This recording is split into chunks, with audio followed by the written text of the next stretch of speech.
Okay, let's continue. Number 10.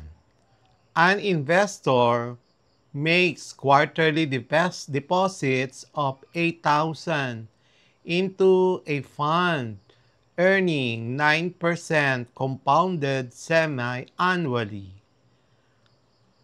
Calculate the total accumulation after 10 years. So we are given are 8,000 pesos, and that's the deposit. Our payment period P is 4. It's quarterly. Our I is 9%. That is 0.09 in decimal.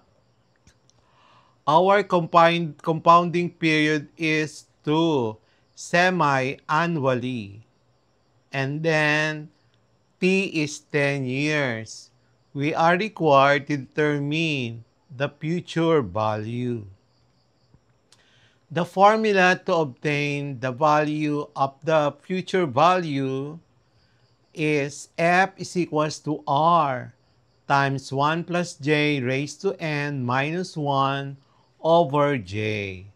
So let's compute for J. J is equals to 1 plus 0.09 over 2, which is M, raised to 2 over 4, which is M over P, and then minus 1. Calculate the value, and you will be getting 0.02225241,501. To compute for the number of periods, so we have P times T.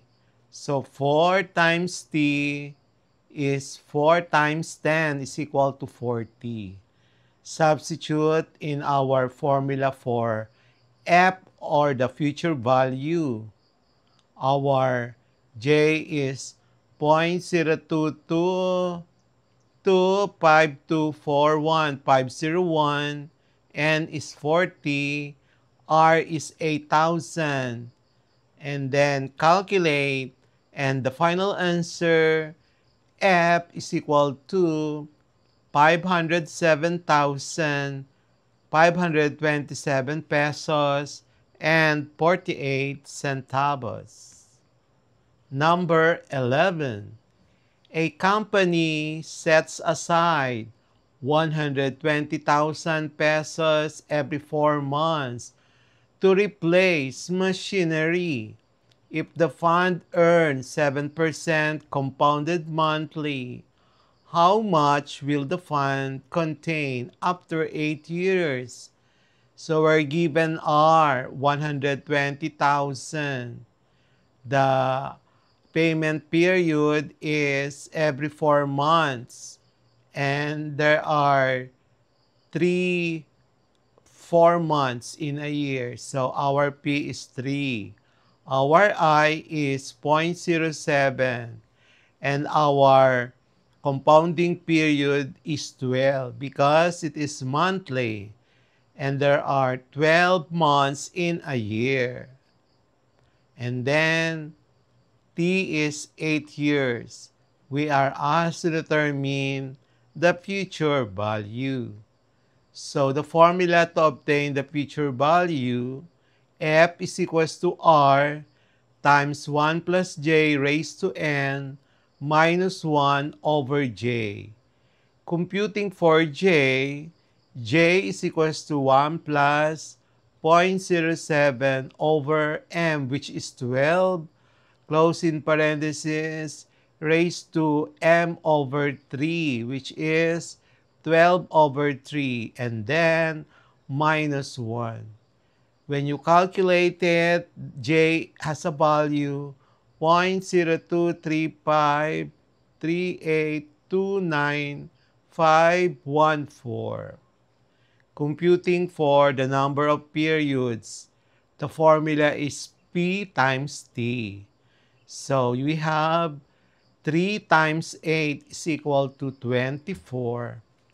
After substituting those values in our formula, and after we calculate the final answer, F is equal to 3,812,475 pesos and 55 centavos. Let's have number 12. Payments of 50,000 are made at the end of every 2 months for 5 years into an account that pays 6% compounded quarterly. Determine the accumulated value. So we are given our 50,000. Our payment period P is 6. And then our I is 0.06. Our compounding period is M is 4 because it's quarterly. And then required, our T is 5 years. Required the accumulated value F or FB. And then our solution for F is equals to R times 1 plus J raised to N minus 1 over J. So let's obtain the value of J. J is equal to 1 plus 0.06 over 4 raised to 4 over 6 minus 1. The computed value is 0.009975165223. Our N is 6 times 5, which is 30. Substitute, and when you calculate it, the final answer F is 1,738,592 pesos and 79 centavos. Number 13. A person plans to withdraw 25,000 every quarter from an investment that earns 10% compounded monthly. For how long can the withdrawals be sustained if the initial payment is 900,000 pesos? So, we are given P, 900,000. And then, our R is 25,000. Our payment period is P is 4. I is 0.10. Our compounding period M is 12. We are asked to determine N. So, to obtain the value of N,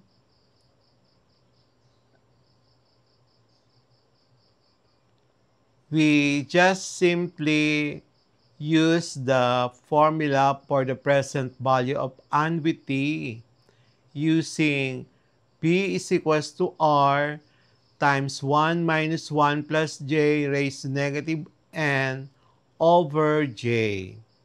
And then if you manipulate that, you will be getting 1 plus J raised to negative 1 is equal to 1 minus P times J over R using algebraic manipulation.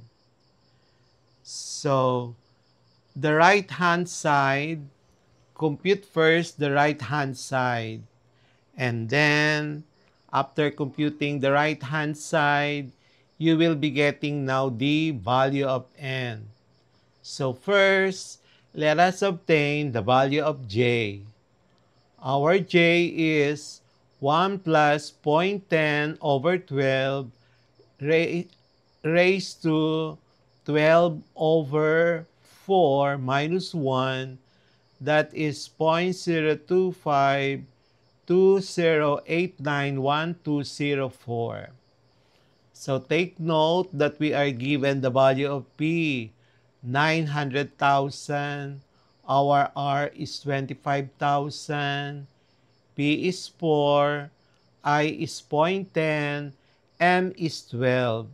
So substitute now the given value of P, the given value of R, and J. So the right-hand side has a value of 0.092479. And then, using the law of logarithms, and then is equal to ln of 0.092479166667 over ln of 1 plus j. Substitute now the value of j, the one that we get here, which is 0.02520891204. And calculate then. So the withdrawals will last 95.63 quarters, which is equivalent to 23.91 years. So how do you get 23.91 years? So multiply 95.63 years by 1 year over 4 quarters. So cancel the quarters. You will be getting 23 for 91 years. Let's proceed with number 14. A 600,000 pesos investment earns 8% compounded semi-annually. If 30,000 pesos is withdrawn every 3 months, how long will the fund last? So given initial investment P, 600,000, withdrawal R, 30,000, our payment period is equal to 4 every 3 months. And there are 3 months in a year. Our I is 0.08. And then our compounding period is 2. There are 2 semi-annual in a year. And then unknown is N. How long will the fund last?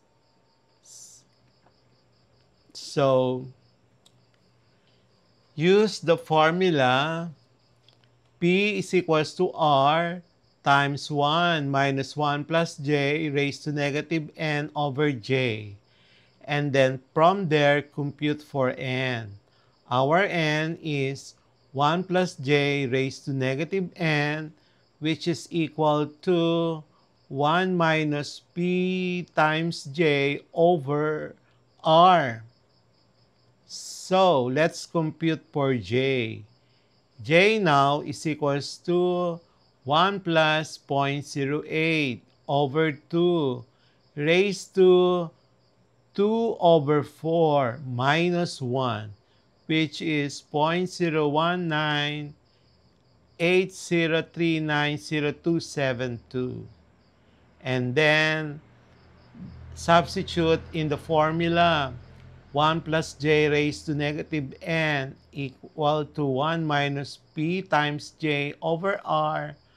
The computed value of n is approximately 25.72 quarters, and that is equivalent to 6.43 years.